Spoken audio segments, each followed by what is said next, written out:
notamment de la France vis-à-vis de la Turquie, qui est en train de bombarder le canton d'Afrin en Turquie, en Kurdistan syrien.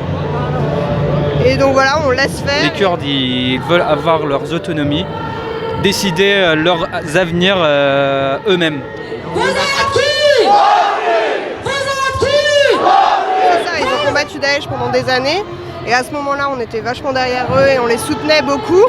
Et alors qu'aujourd'hui, la Turquie leur retombe dessus, et on fait rien pour les soutenir.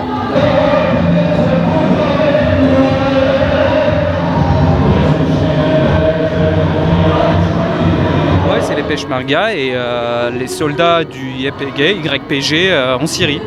C'est les deux qui sont combattus contre le Daesh et ils étaient un des vrais alliés au sol de la coalition internationale contre le djihadisme extrémiste.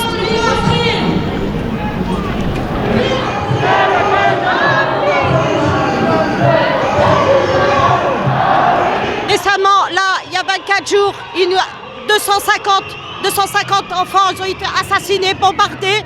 Soi-disant, c'était Poutine, Vladimir, qui nous a envoyé une bombe de gaz. On ne sait pas c'est qui, mais apparemment ça vient tout de Erdogan.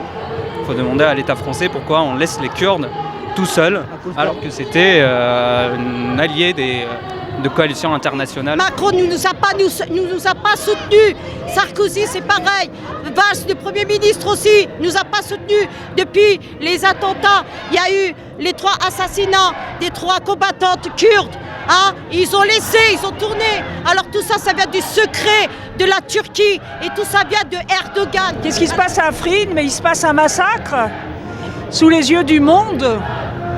Et donc je crois qu'il est temps que la communauté internationale, tous les gens de bon sens comprennent, hélas, que Erdogan est un homme dangereux, est un criminel, assassine.